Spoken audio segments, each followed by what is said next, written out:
Hello students and welcome to a fresh video of Education World.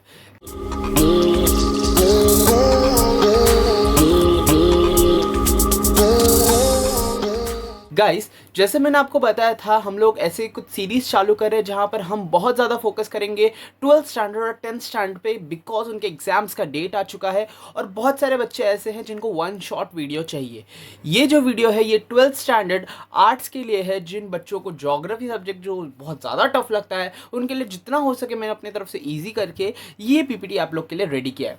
Chapter का नाम human settlements and land use है। ये chapter को start करने से पहले मैं आपको कुछ बेसिक चीज़ें बताना चाहता हूँ। गाइस, हम लोग ऐसी ही सीरीज चालू करने वाले हैं जिसमें हम लोग 12th और 10th को प्राइमरी फोकस में रखेंगे। तो आपके जो भी फ्रेंड्स है या फिर कलीग्स है जो हमारे साथ ये वीडियो देखना चाहते हैं, उनको ये वीडियो शेयर ज़रूर कीजिए ताकि वो भी आके हमारे साथ ये सब वीडियो देख सके और उनको भी बहुत सारा नॉलेज मिले। नाउ, अगर आप एजुकेशन वर्ल्ड पे फर्स्ट टाइम आए हैं तो चैनल को सब्सक्राइब कर दीजिए bye guys and bell icon को भी प्रेस कर दीजिए। चलिए गाइस, चैप्टर को शुरू करते हैं। चैप्टर थोड़ा इंटरेस्टिंग है और बहुत सारी चीज़ें अपने को यहाँ पर पढ़ना है। चैप्टर का फर्स्ट पॉइंट अपन चालू करते हैं चैप्टर के नाम से।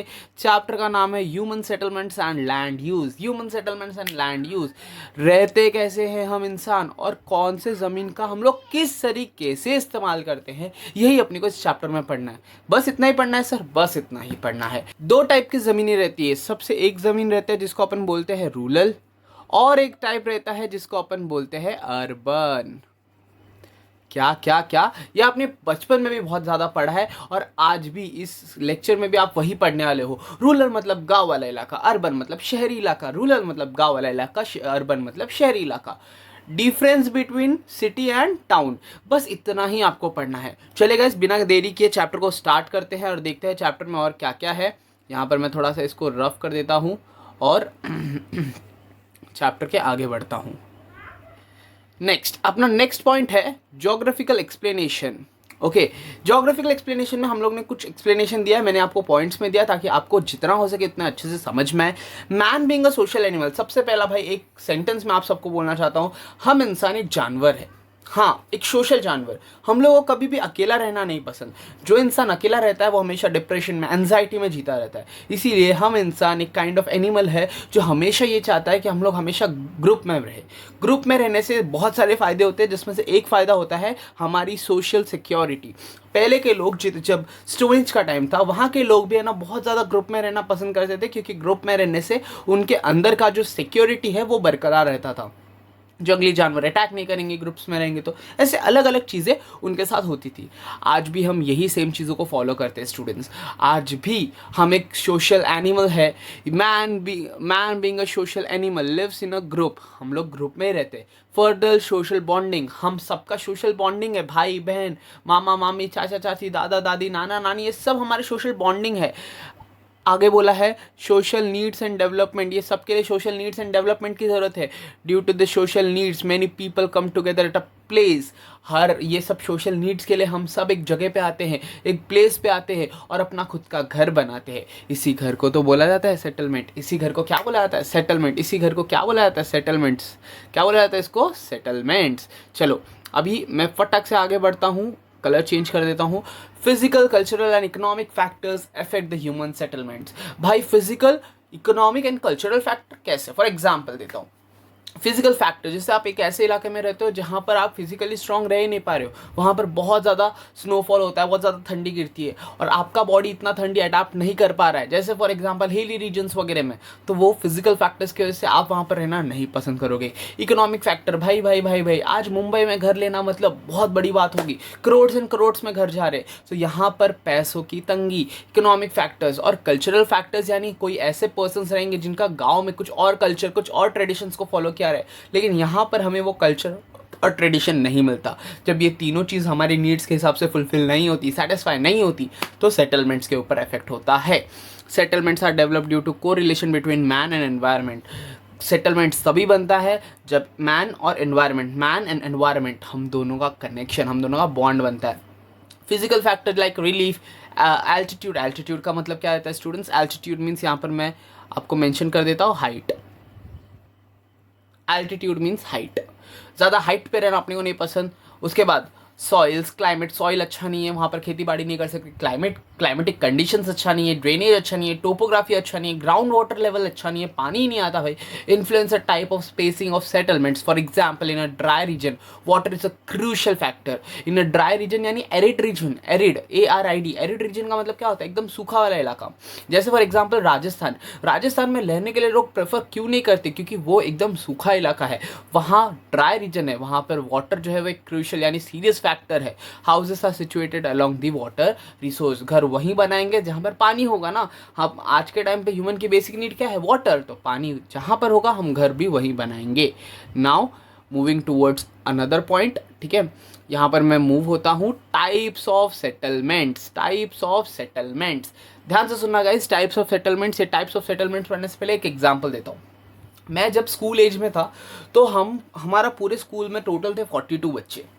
टोटल हमारे स्कूल में 42 स्टूडेंट्स थे, जिसमें से हम बॉयज़ का ग्रुप अलग था, हाँ, गर्ल्स का ग्रुप अलग, बॉयज़ का ग्रुप अलग था। अब ये जो बॉयज़ का ग्रुप था ना, इसमें से हमारा ग्रुप बहुत अलग था। ओके, लाइक मेरे कुछ फ्रेंड्स थे, 4-5 दोस्त, हम 4-5 दोस्तों का ग्रुप ही अलग था। ओके, किसी और दिन आपको स्टोरी सुनाऊंगा, बट हम 4-5 दोस्तों का ग्रुप बहुत अलग था। अब ये 4-5 दोस्तों में भी एक आध मेरा दोस्त ऐसा था जिसको अकेला रहना बहुत ज़्यादा पसंद था। अब ये जो मैं आपको कहानी सुनाया, अब मैं ये फालतू की मैं तो सुनाया नहीं रहूँगा, ये आपके सेटलमेंट से ही रिलेटेड है। कैसे सर? तो यहाँ पर मैंने जब बोला कि हम सब लोग साथ में रहते थे, मेरे स्कूल में टोटल 42 चिल्ड्रंस थे, तो 42 चिल्ड्रंस मतलब हो गया कॉम्पैक्ट और क्लस्टर न्यूक्लिएटेड सेटलमेंट। कॉम्पैक्ट बोलो, क्लस्टर बोलो या फिर न्यूक्लिएटेड बोलो। यहाँ पर ऐसा होता है सेटलमेंट यानी घर वगैरह, तो ये एक ऐसा इलाका रहता है जहाँ पर बहुत सारे घर एक साथ जुड़े रहते हैं। ये घर इसके बाजू में और एक घर, उसके बाजू में और एक घर, उसके बाजू में और एक घर, सेटलमेंट्स यानी घर। अब मैंने बताया वो 42 चिल्ड्रन में से गर्ल्स का अलग ग्रुप था, बॉयज़ का अलग ग्रुप था। सेमी क्लस्टर्ड और फ्रेगमेंटेड सेटलमेंट। फ्रेगमेंटेड मतलब अलग हो गए, बॉयज़ का ग्रुप अलग था, गर्ल्स का ग्रुप अलग था। अब इसका अलग होने का रीज़न कोई मेन मोटिव नहीं था। सेटलमेंट्स भी ऐसे ही होता है, बहुत बड़े बड़े घर रहते हैं, बहुत ज़्यादा घर रहते हैं, लेकिन कभी कभी गवर्नमेंट की वजह से या कुछ डोमिनेटेड्स के वजह से लोग जो है वो अलग हो जाते हैं, कुछ ग्रुप्स ऑफ पीपल अलग हो जाते हैं। वो अलग को अपन बोलते हैं सेमी क्लस्टर और फ्रेगमेंटेड सेटलमेंट्स।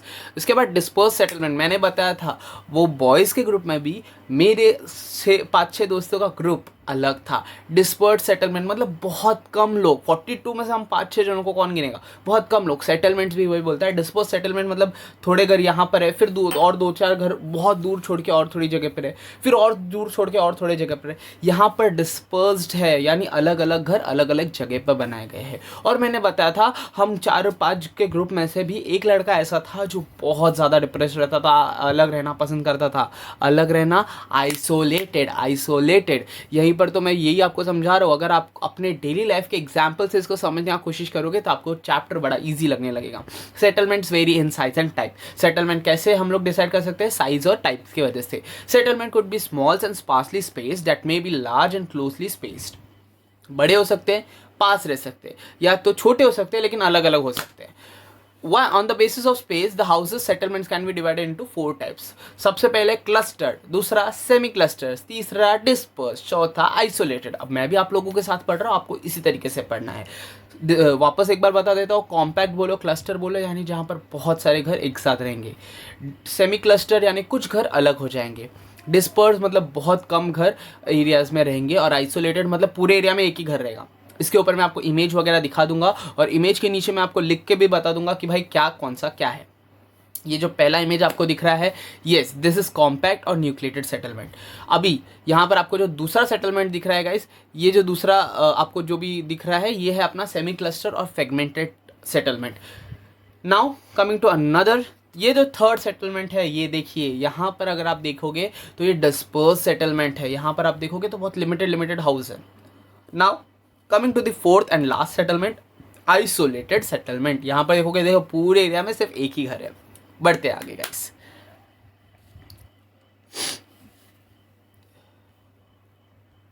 अब मैंने बताया था ना, दो इलाके होते हैं, एक हो गया अर्बन, दूसरा हो गया रूरल, अर्बन रूरल। अब अर्बन सेटलमेंट्स के बारे में थोड़ा बहुत अपने को पढ़ना है, पढ़े चलो। Urban settlements on the basis of their function settlements can be broadly divided into two types, rural and urban. गांव में कन्वर्ट कर सकते हैं तो अर्बन में convert. Rural settlements and urban settlements are generally compacted and large in size. ये दोनों भी अपने जगह में देखोगे तो बहुत लार्ज इन साइज है। Based on their function and type cities can be classified. इनके फंक्शंस और इनके टाइप से हम लोग सिटीज को क्लासीफाई कर सकते हैं। कमिंग टू नेक्स्ट पॉइंट, यहाँ पर land use in urban areas पढ़ना है। Land use in urban areas का मतलब रहता है ज़मीन जो है अपने अर्बन इलाके में कैसे रहती है। Now some land is occupied by rivers, कुछ लैंड रिवर्स ऑक्यूपाई कर लेती है। Some have trees, some parts have roads, buildings have been built, कहीं पर रोड्स बनाए, कहीं पर बिल्डिंग्स बनाए। Different types of land are situated in different uses, अलग अलग ज़मीन अलग अलग यूजेस में बटी है। Human beings thus use land as a resource for economic activity. हम लोग जो है ज़मीन का एज अ रिसोर्स इस्तेमाल करते हैं, what is mean bye resource? Resource is a thing which satisfy human needs, which satisfy human wants. जैसे फॉर एग्जाम्पल, अगर आपको भूख लगी है तो खाना आपके लिए रिसोर्स है, प्यास लगी है पानी आपके लिए रिसोर्स है। सेम मैं बताता हूँ, जैसे कोविड का टाइम आया था, हमको आप लोग को पढ़ाना था, स्टूडेंट्स को पढ़ना था, और हमारे लिए रिसोर्स बन के क्या आया? Zoom app, right, exactly. और ये सब करते क्यों हम लोग? रिसोर्स का इस्तेमाल क्यों करते हैं? फॉर इकोनॉमिक एक्टिविटी, पैसों के लिए। Production as well as residence and recreation. No what is mean by students recreation? बहुत सारे स्टूडेंट्स को डाउट रहेगा, इसलिए मैं बता देता हूँ। रिक्रिएशन का मतलब होता है एंटरटेनमेंट। रिक्रिएशन मतलब एंटरटेनमेंट। भाई कल नई मूवी आई पुष्पा 2 रिलीज हुई, चलो जाते हैं देखने के लिए, एंटरटेनमेंट। चलो students, coming to the most important point, land use classification. यहाँ पर टोटल आपको 8 क्लासिफिकेशन पढ़ने हैं। कितने पढ़ने हैं? 8। कितने पढ़ने हैं? 8। यहाँ पर फर्स्ट है अपना फॉरेस्ट। अब यहाँ पर आपको अलग अलग दिया है। सबसे पहले यहाँ पर क्लासिफिकेशन आपको कौन से का बताया? पता है? रूरल इलाका। ये रूरल क्लासिफिकेशन है, अर्बन इसके बाद पढ़ेंगे। सबसे पहले अपन रूरल क्लासिफिकेशन की तरफ जाते हैं। रूरल क्लासिफिकेशन में सबसे पहला आता है फॉरेस्ट। फॉरेस्ट मतलब जंगल। This land is under forest. ऐसा ज़मीन जिसके ऊपर जंगल बना है तो उसको तो हम यूज़ नहीं कर सकते, तो वो जंगल एज अ फॉरेस्ट हम लोग यूज़ करें। दूसरा, नॉन एग्रीकल्चरल यूजेस, मतलब ऐसी ज़मीन जिसके ऊपर एग्रीकल्चर नहीं बना है। तो भाई क्या बना है? कोई एक बिल्डिंग बन गई, एक छोटा सा दुकान बना दिया, एक पान का शॉप बना दिया, वहाँ पर मैं पान बेचने लगा। नॉन एग्रीकल्चरल लैंड मतलब वहाँ पर आप खेती बाड़ी नहीं करते। लैंड अंडर सेटलमेंट्स, रूरल और अर्बन, इसको रूरल बोलो या अर्बन बोलो। इंफ्रास्ट्रक्चर का मतलब रहता है क्या क्या इंफ्रास्ट्रक्चर है, क्या क्या चीज़ें हैं, जैसे road, canals etcetera, industry, shop, छोटे मोटे दुकान are included in this category. इसी कैटेगरी में इसको इंक्लूड किया जाता है। छोटा मोटा दुकान खोल दिया। An expansion is an secondary and tertiary activity would lead to increase in the category of land use. यहाँ पर ज़्यादातर सेकेंडरी और टर्शरी एक्टिविटीज़ का इस्तेमाल होता है। प्राइमरी एक्टिविटी मतलब खेती बाड़ी, एग्रीकल्चर वगैरह करना, लेकिन सेकेंडरी और टर्शरी मतलब इंडस्ट्रीज बनाना या फिर ट्रांसपोर्ट करना। चलिए नेक्स्ट आते हैं बैरन और वेस्ट लैंड। अपन बहुत बार बोलते हैं कभी कभी ऐसा कि भाई बंजर ज़मीन है, बंजर ज़मीन है। व्हाट इज मीन बाय बंजर ज़मीन? जो ज़मीन के ऊपर हम लोग अभी कभी कुछ नहीं उगा सकते, सूख गया है वो ज़मीन, उसी को बोलते हैं बैरन और वेस्टलैंड। बैरन और वेस्टलैंड, वो ज़मीन अभी वेस्ट हो गई है, वो ज़मीन के ऊपर अभी अपन कुछ कर सकते हैं क्या? कुछ नहीं कर सकते। This land which may classified into wasteland such as barren, wasteland such as barren, hilly trains का मतलब रहता है areas, desert lands, ravines etcetera normally can not brought under cultivation with the available technology. भाई अपने पास lakh technology रहे, but वो technology के बावजूद भी हम यहाँ पर डेवलपमेंट नहीं कर सकते। Next, area under permanent pastures और ग्रेजिंग लैंड। क्या रहता है सर? ये कितने टफ वर्ड है। अरे भाई तुम लोग को पता है, हम गांव के लोग गाय भैंस ये सब रखना पसंद करते हैं, गाय भैंस बकरी वगैरह। अब ये सब गाय भैंस बकरी को वो लोग को खाना तो खिलाना पड़ेगा ना। खाना खिलाने के लिए कहाँ पर जाएंगे? एक ऐसी ज़मीन जहाँ पर घास फूस हो। घास फूस को ही अपन बोलते हैं ग्रेजिंग लैंड, जिससे अपन चारा देते हैं। ग्रेजिंग यानी चारा देना। कौन? जानवर खाता है। देखो यहाँ पर क्या बोला है, एरिया अंडर पेस्चर और ग्रेजिंग लैंड, पेस्चर बोलो या ग्रेजिंग लैंड बोलो। Most type of land is owned by a village panchayat, the government, only small proportion of land is privately owned. ज़्यादातर यहाँ का इलाका गवर्नमेंट ओन करता है और बहुत कम इलाका प्राइवेट इंडिविजुअल्स ओन करते हैं। The land own the village panchayat comes under common property resource, common property resource most important land याद रखना, ये कॉमन प्रॉपर्टी रिसोर्स में ही आता है। Area under miscellaneous tree crops and groups not included in net soon area. क्या है sir? सबसे पहला तो नेट सून एरिया क्या होता है वो आपको पता होना चाहिए। नेट सून एरिया मतलब जहाँ पर हम खेती बाड़ी करते हैं, ठीक है, खेती बाड़ी करते हैं। Area under miscellaneous tree and crops and groves, एक ऐसा इलाका, आपने देखा रहेगा गांव में एक ज़मीन है जहाँ पर बहुत सारे पेड़ है, बहुत सारे पेड़, ओके, अपन ऑर्चिड्स बोलते हैं ना, ओके, मैं आपको यहाँ पर इमेज भी शो कर दूंगा ऑर्चिड्स, या फिर आप बोल सकते हो एक ऐसा इलाका जहाँ पर फ्रूट्स यानी एग्रीकल्चर प्रोडक्ट्स को हटा दिया जाए तो फ्रूट्स हो गया या फिर बहुत सारे अलग अलग टाइप्स के फ्लावर्स हो गए, ये सबको उगाया जाता है और वो पूरे एरिया में वही रहता है। जी हाँ गाइस, इसी को अपन बोलते हैं miscellaneous tree crops. The land is under orchids, orchids का मैंने आपको फोटो वापस दिखा देता हूँ, आप देख लीजिए। ऑर्चिड्स बोलो या फिर फ्रूट्स ट्रीज बोलो, जो एक कैटेगरी में आती है। इट आज प्राइवेटली ओन्ड, ये ज़्यादातर प्राइवेटली ओन्ड रहता है, मतलब यहाँ पर कोई और पर्सन ओन नहीं करता इसको। Coming to the next most important point, चलिए गाइस आगे बढ़ते हैं। हम लोग ने ऊपर 5 पढ़े थे, नाउ आने वाले और 4 टॉपिक यहाँ पर मैंने आपको लिख के दे दिया है। सबसे पहले यहाँ पर मैं मार्क कर देता हूँ, टॉपिक का नाम है अपना कल्चरेबल वेस्ट लैंड। ऐसी ज़मीन जो है ना वेस्ट है लेकिन वहाँ पर थोड़ा बहुत हम लोग ने डेवलपमेंट किया ना तो वहाँ पर हम लोग कल्टीवेशन कर सकते हैं, इसके लिए इसको बोला जाता है कल्चरेबल वेस्ट लैंड। ये ज़मीन आप बोल सकते हो 5 साल से ऊपर हो गया लेकिन ये ज़मीन के ऊपर कुछ किया नहीं है, 5 साल से ऊपर का टाइम हो गया है। देखिए यहाँ पर बोला भी है any land which is left fallow, मतलब ऐसे छोड़ दिया भाई। अनकल्टिवेटेड, फेलो मतलब uncultivated more than 5 years, most important fill up question included in this category. It brought under cultivation after improving it through reclamation practices, मतलब थोड़ा बहुत डेवलपमेंट करते यहाँ पर आप कर सकते हो। करेंट फेलो, करेंट फेलो का मतलब क्या होता है sir? This land is left without cultivation for 1 और लेस देन 1 एग्रीकल्चरल ईयर, मतलब 1 साल या 1 साल से कम टाइम के लिए आपने ऐसे ही छोड़ दिया। जैसे फॉर एग्जाम्पल इस साल अच्छा खासा बारिश नहीं हुआ तो आपने सोचा नहीं भाई इस साल कुछ अब मैं उगाएगा नहीं, वो खेत ऐसे ही पड़ा है, इसको मैं बोलेगा करेंट फेलो। क्या बोलेगा? Current fellow. Next fellow other than current fellow, मतलब करेंट फेलो तो आपने पढ़ा कि 1 साल या 1 साल से कम का time. Other than current fellow का मतलब रहता है 1 साल से ज़्यादा लेकिन 5 साल से कम, 1 साल से ज़्यादा 5 साल से कम। यहाँ पर आपको 4 चीज़ें याद रखनी है गाइस। जो 1 साल या 1 साल से कम होता है उसको अपन बोलते हैं करेंट फेलो, जो 1 साल से ज़्यादा और 5 साल से कम होता है उसको बोलते हैं fellow other than current fellow, जो ना 5 साल तक होता है उसको अपन बोलते हैं कल्चरेबल वेस्टलैंड, और जो 5 साल से ज़्यादा होता है ना वो तो पूरा बंजर ज़मीन है ना, तो अपन ने ऊपर पढ़ा था बैरन और वेस्टलैंड। यही अपने को पढ़ना है और यही यहाँ पर थोड़ा बहुत बोल सकते हो, थोड़ा सा इंटरेस्टिंग पार्ट बन जाता है। This also cultivated land is left under cultivated for more than a year but less than 5 years, 1 साल से ज़्यादा लेकिन 5 साल से कम।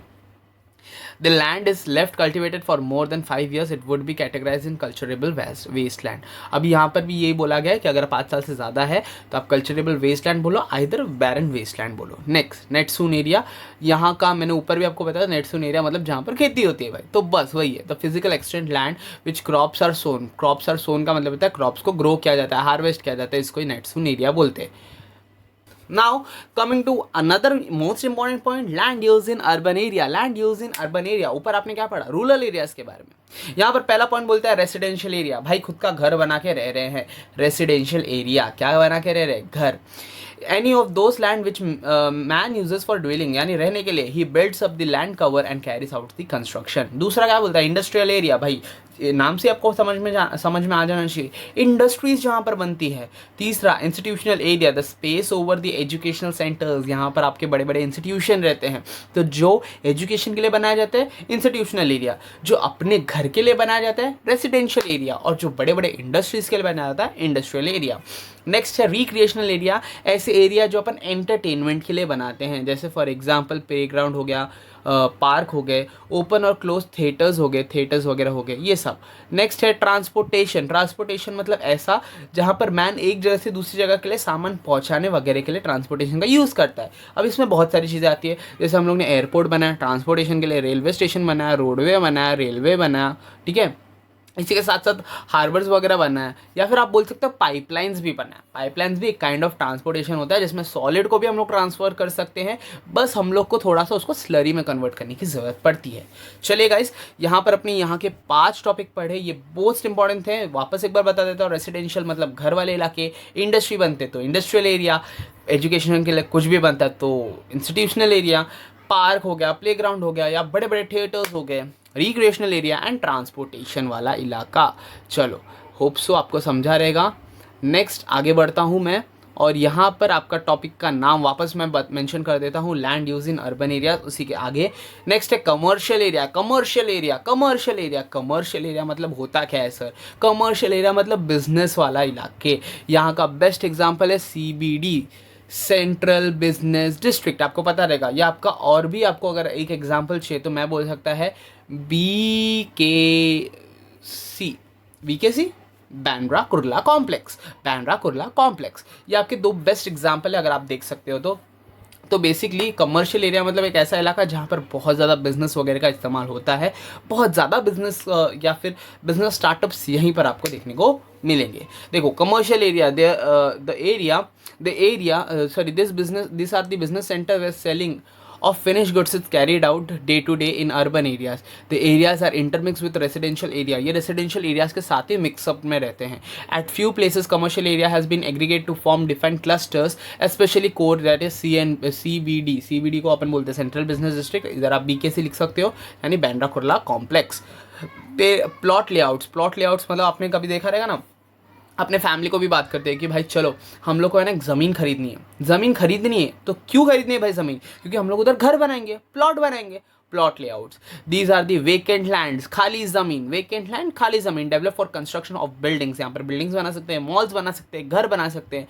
These are usually located in periphery of urban area. This land encourage the agricultural land due to pressure of increasing population. इसका अपन तब इस्तेमाल करते हैं जब अपना पॉपुलेशन बढ़ता है। Next, mix land use. यहाँ पर मिक्स्ड टाइप की ऑफ ज़मीन होती है, यहाँ पर घर भी है, थिएटर्स भी है, आसपास थोड़े बहुत कमर्शियल बिजनेस भी है, शॉप है, स्कूल है, और क्लिनिक्स वगैरह है। ये सब यहाँ पर है, खाली घर है, बिजनेस है, स्कूल है, क्लिनिक्स है, ठीक है। ये सब एरिया जहाँ पर होते हैं उसको अपन बोलते हैं mixed areas, mix land use. अब यहाँ पर अपन ने 2 टॉपिक्स बहुत क्लियर किए। एक तो हो गया रूरल, जिसके 9 पॉइंट्स थे ऊपर मैंने बताया, और ये हो गया अपना अर्बन। यहाँ पर फाइनली कंप्लीट होने के बाद एक नॉर्मल पॉइंट है अपना, जिसको अपन बोलते हैं रूरल अर्बन फ्रिंज। यहाँ पर गाइज मैंने आपका जो बुक है वहाँ पर आपको कुछ फ़ोटोज़ देखने को मिलेंगे। वो फ़ोटोज़ के बारे में मैंने इसमें ऐड नहीं किया, वो फ़ोटोज़ के लिए हम एक स्पेसिफिक वीडियो लाएंगे क्योंकि उसमें थोड़ा डिटेल एक्सप्लेनेशन करना ज़रूरी है।